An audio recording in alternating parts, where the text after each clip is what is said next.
Mr. Gilly Parker. Mr. Parker's evidence is D10.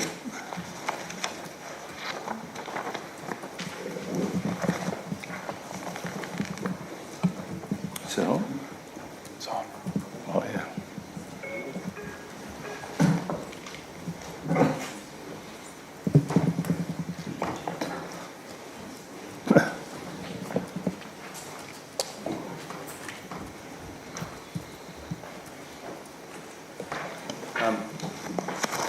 Just to advise the tribunal, Mr. Parker's evidence will be taken as read, Sure. and he will speak 2 points raised in his brief of evidence, and indeed the point of the elvers, which I've just discussed with Dr. Phillipson. Thank you.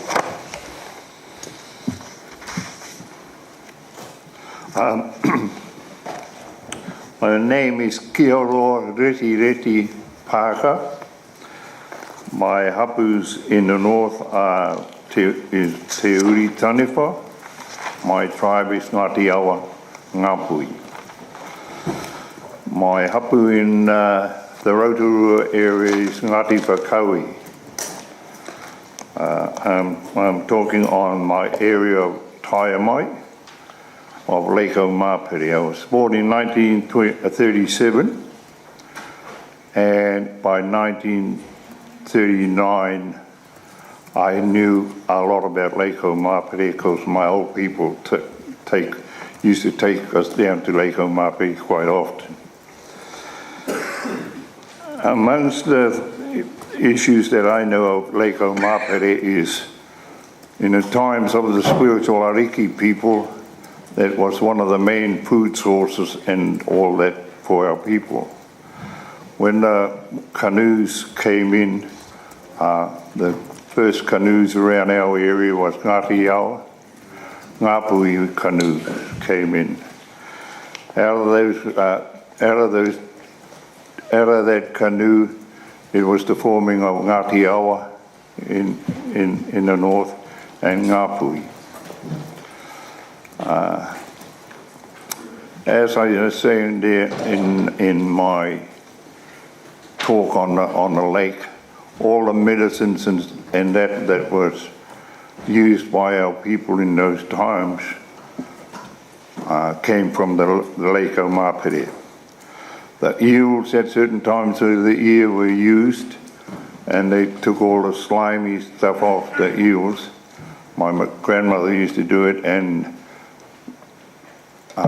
put them in a bowl, and it was used for sores and all that on us. They mixed all that. At a certain time, those eels were done, but certain times of the year that they wouldn't use those eels for anything, only for eating and all that.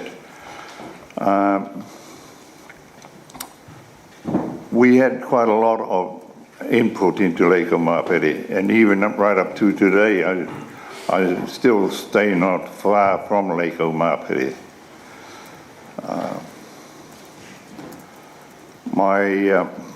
My grandfather, Kioro Tapiana from Rotorua, married my grandmother, who was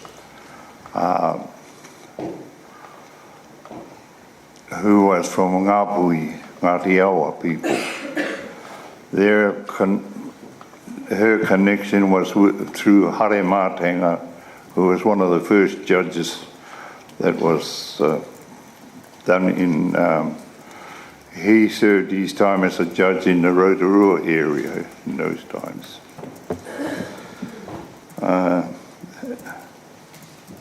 That's about all I got to say about myself.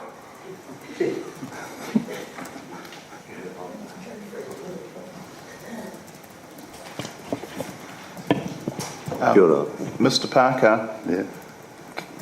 we're talking about the aquifers around Lake Omapere, as you know. Can you tell us in particular about the one that concerns the elvers and the significance of all of that? Yeah, that one was when the eels came up to breed. All around the bottom of the mountain there in the swamps, they would breed there, and the small eels would go inside to the lake inside the mountain until they got a certain size, and then they'd start coming out. Because if they stayed there, the big old eels would come and eat them. So they went inside the mountain. When they came out from there, they moved down. They came out and moved down there, and from there they headed out to sea. The people were aware of the elders and looked after them? Yes, very well. How did that show itself, that they were aware of this, what the elders did in the aquifers? Yes.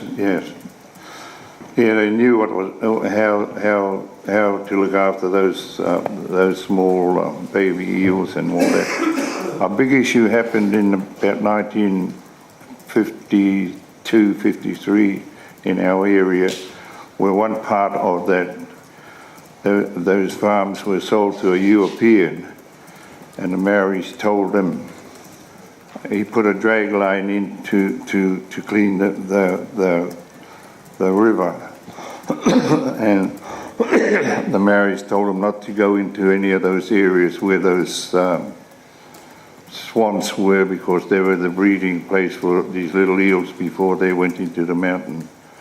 But this European farmer thought he knew it all, so he wouldn't take any notice of the Maoris, so he put the drag line in, and he went right up to the edge of the mountain there, and when the drag line went down to dig it out, the side of the mountain blew out, and there was millions of these little small eels came out, and they got the council came, the police came, and they put a stop, they roadblocked all the roads, and nobody was allowed to go in there to see what happened with those baby eels.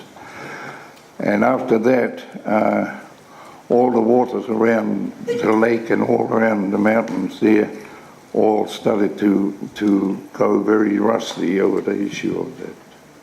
All those eels being killed, there's nothing there to purify the water, the old people said. Just describe where on the mountain that aquifer is in relation to the lake. Just paint us a picture of where it is. Well, it is one of the swampy areas at the bottom of the lake, of the mountain. And from there the water flows down into the lake and also back down into Waitangi areas. There was 2 or 3 outlets to the lake in those times. I understand that's not the only aquifer. There are a number of others? Yes. There were 2 or 3 different ones around that area where there was water was used for different things. One of the ones that was only used for drinking, and if you, like our old people used to go to big meetings down the line, down Rotorua and all those areas, and when they come back, they had to go down there and spend a day and wash themselves to take the tapu of other people that came, that they could pick up from where they went to. Are you still concerned, or are you concerned about the environmental integrity of the lake and the aquifers? Very much so. Just tell us very briefly about that. Well, at the moment, I'm the kaumātua of Lake Omapere, or one of the kaumātuas of Lake Omapere, and not far from Lake Omapere, they are starting to put in top energies, moving in there and putting all their big things for power, and they are looking at the lake to supply them with the water.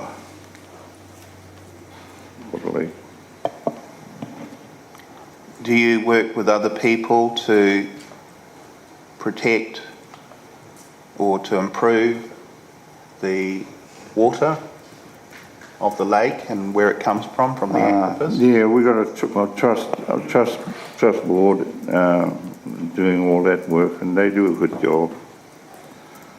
But we are all worried about what Top Energy is thinking of doing, and getting water out of Lake Omapere, which in my time in 1939, that lake was probably about another quarter of the size bigger to what it is now. Because a lot of the land, a lot of that water is being used by the farmers around the lake. Also, they drain their rubbish from their farms into the lake. Thank you, Mr. Parker. Please answer any questions.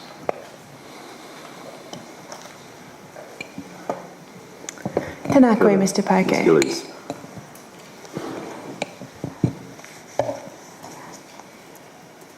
It's correct, isn't it, that an aquifer is an underground system containing groundwater? What is that? Sorry, can you hear me? Yeah. Could you just speak a little more slowly? He's slightly hard of hearing. Sure. It's correct, isn't it, that an aquifer is an underground system containing groundwater? Yes. And that groundwater, when it comes to the surface and appears as surface water, that's a spring, right? A puna? Yes, yes. Now, could I ask you to turn to paragraph 20 of your evidence? Paragraph 20.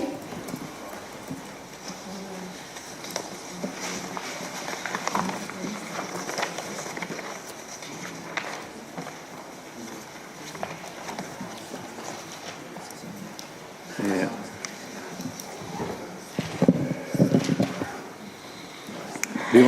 Now, at paragraph 20, you state, don't you, that water aquifers were used as a source of aquaculture, both underground and above ground. It was normal practice to establish horticulture cultivations next to established puna?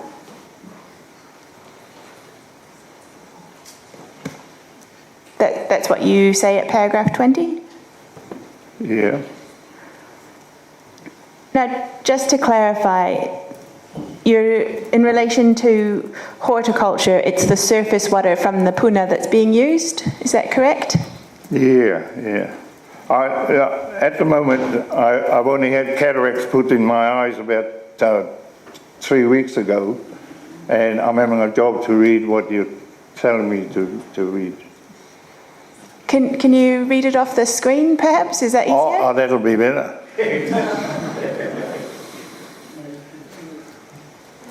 So is that correct, that that's what you say at paragraph 20? That Yeah. the horticulture was using water from the puna, the surface water? Yeah, yeah. It was used in those times by Maoris for the kumara patches and all those sort of things. Now, I understand from what your counsel said that when you refer to aquaculture, you're referring to understanding the way in which the eel cycle works? Yeah. Now, it's correct, isn't it, that you are a claimant in the Northland inquiry? Yeah. Yep. And we've heard a lot of extensive evidence in the Northland inquiry, in particular from Dr. Jacques Boubet in relation to the life cycle of the eel. Are you aware of that? Not really, no. And it's... I think our old people said they lived to a very old age, eels. Some of the eels, I remember eeling not far from where we lived. And I come across this big eel, and it was just a short eel, and I never got it. And when I went back, and I was telling my mother, and she was telling my grandmother, and my grandmother said to me, don't go to that area for that eel, because your grandfather and your great-grandfather knew of that eel there. So that's why I always thought they must live to quite a long old age, an eel. Sure. And you're aware that there's two types of eels, correct? Long fin and short fin?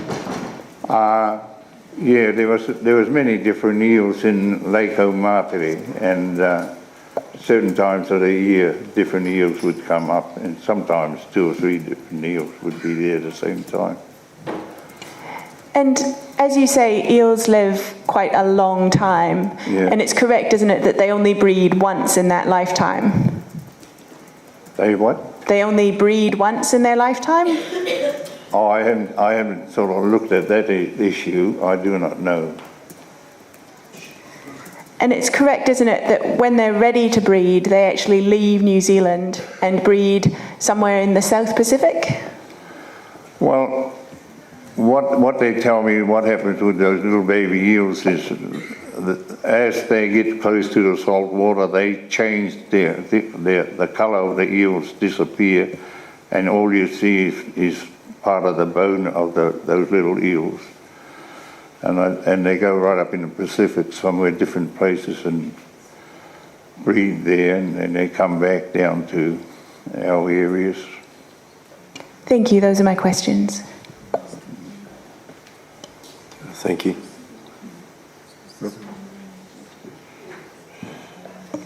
Tēnā koe, Mr. Parker.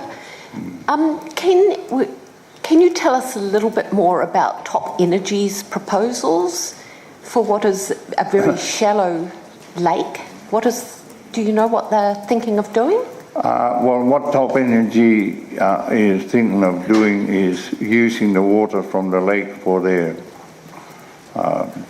things that apparently what they do is they get water and they put it down, and it goes down right down to their where the lava flow is, and it comes back and creates steam or something like that, and turns to turbines.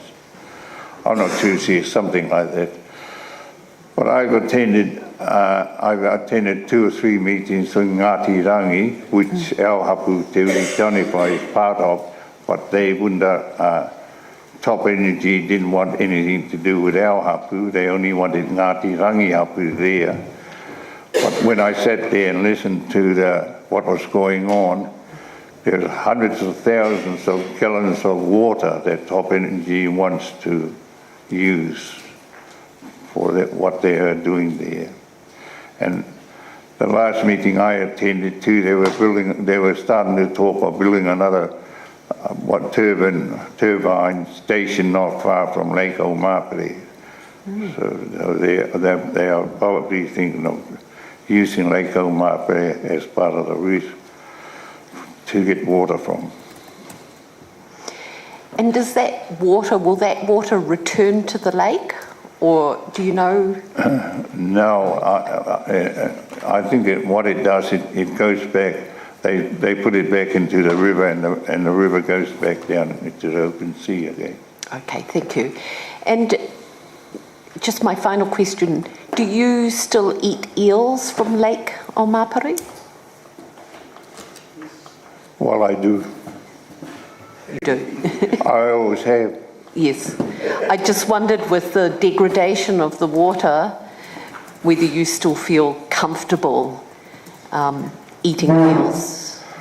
What happens with the eels, they come right up our creeks. Yes. And that's the eels I eat, but they come from Lake Omapere, come up to the creeks, and that's where we catch a lot of them. By the time they get up to us, they're pretty clean. Yes. Yeah. All right, thank you very much. Tēnā koe, Mr. Parker. I was wondering, your council said that the old people cared for the eels. Can you tell us a bit more about that? What was that one? Can I just assist there? It's about the old people caring for the eels. Well, they cared for the eels and they ate the eels too. Yes.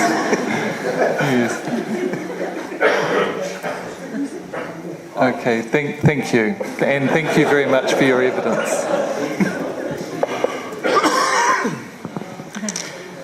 Tēnā koe e kara, ngā mihi. I'm just going to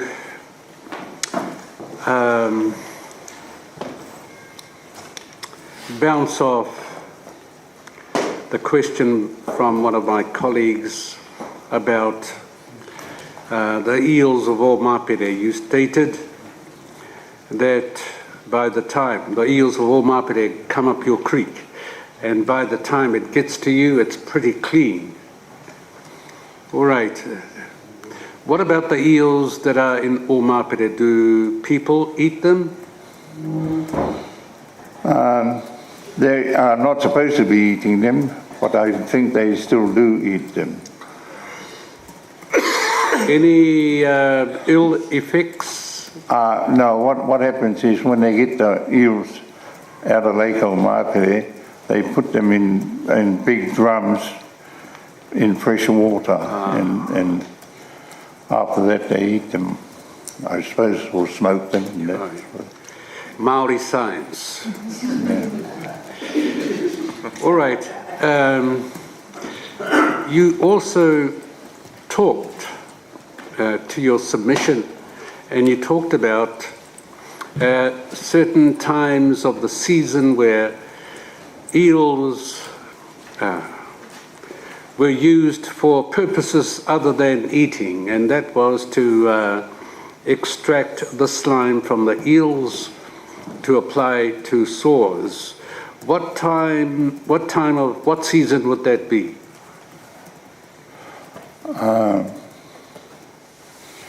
Well, when they were using them on the ointment my grandmother was making, I was only about 6 or 7 years old, so I didn't really take too much notice of what time of the year it was. But it was an ointment that she used to make.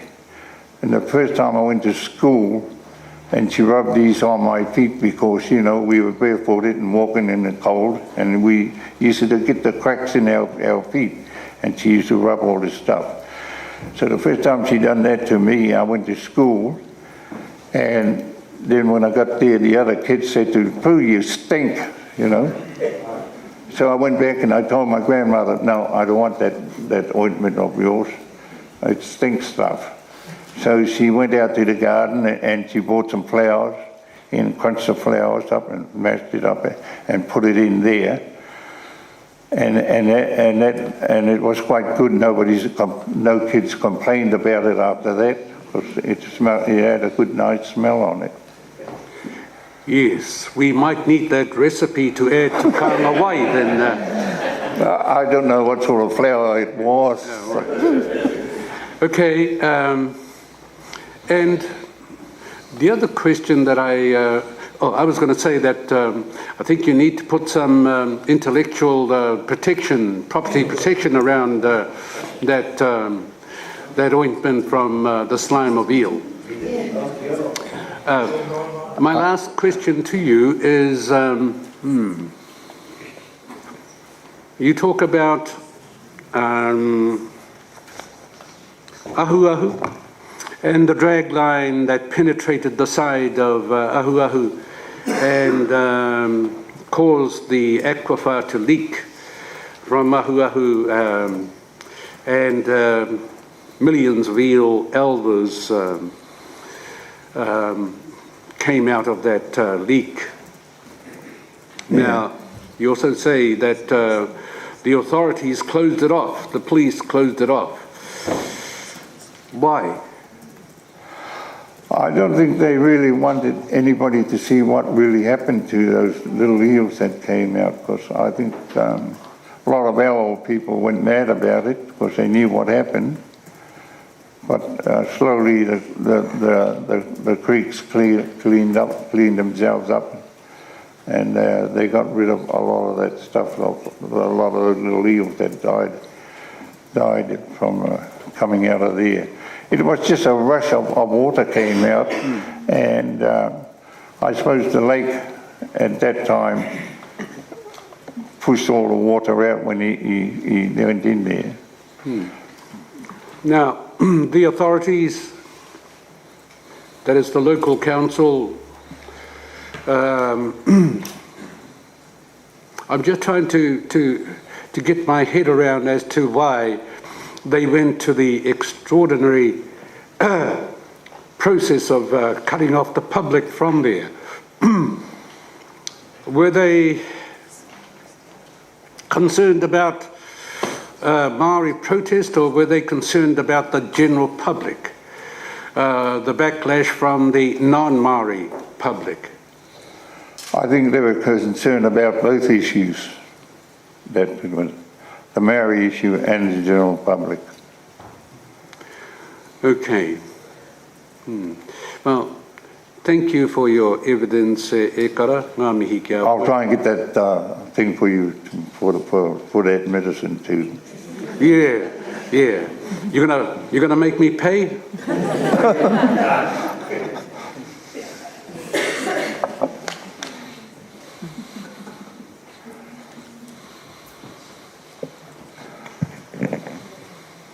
Ai te rangatira morena, tēnā koe mo tō kōrero, kaore aku pātai. Tēnā koe. Kia ora, tēnā koe, Mr. Parker. I'm interested in the type of eel that your grandmother told you not to catch. And in answer to one of your questions to the Crown, I think the question was there are different types of eel. Was that a different type of eel, that the old eel that was there for your grandfather and your great-grandfather, was that a different type of eel to the eel in Lake Omapere? I can't answer that question because I think in those times I thought all eels were the same. Aye. You said it was quite a big eel, but short. That one was the taniwha eel. Aye. Now, in the times of us on that farm, my father was from Waitangi, and he used to get the local Maoris there to clean the creeks and all that, you know. And these Maoris used to come and they clean a creek for about from here over to the end there, and they'd get out of there and then they'd walk about another 4 or 5 meters up and start digging again, and all those areas. And my father didn't used to take notice because he knew a lot of those areas were tapu areas in those creeks. So that taniwha eel wasn't in Lake Omapere? No, it was just below the place where we stayed. Apparently, the history of it goes that where the big tau Ngā Rangatira was in those times, in the early times of Ngā Hapū, the people used to go invade down there in that creek. It was a nice swimming hole, and there was one woman went down and to bathe in that thing, and she was one that had the fits, get the fits and that sort of thing. But they forgot about her and went back, and the next morning when they woke up she was missing, and they went down to look for her, and she was in the water. She had drowned in the water, and when they pulled her out was all these little eels in that inside her stomach and all that, and one fellow whacked one and whacked 1 or 2 of them, and then broke the tail off them, and they think that was the tapu eel that still comes back there now, you know. Well, I was told my grandmother not to go near that place because it was a tapu place. But in my own mind, as a young fellow in those times, I always thought, well, one day I'll go down there and I'll get a stick of dynamite and throw it in there and blow that eel up. But I never got around to doing it because after a while I used to feel quite sorry for that eel. Oh, God. Yeah. Well done. Do you know if the taniwha eel is still there? Aye? Do you know if it's still there? Well, I don't like to go and see if it is. Oh, thank you. I've got no further questions. But it probably is still there. Tēnā koe, mo tō kōrero ki a mātou. Tēnā koe. Thank you, Mr. sir. Herschel. Thank you, Mr. Parker.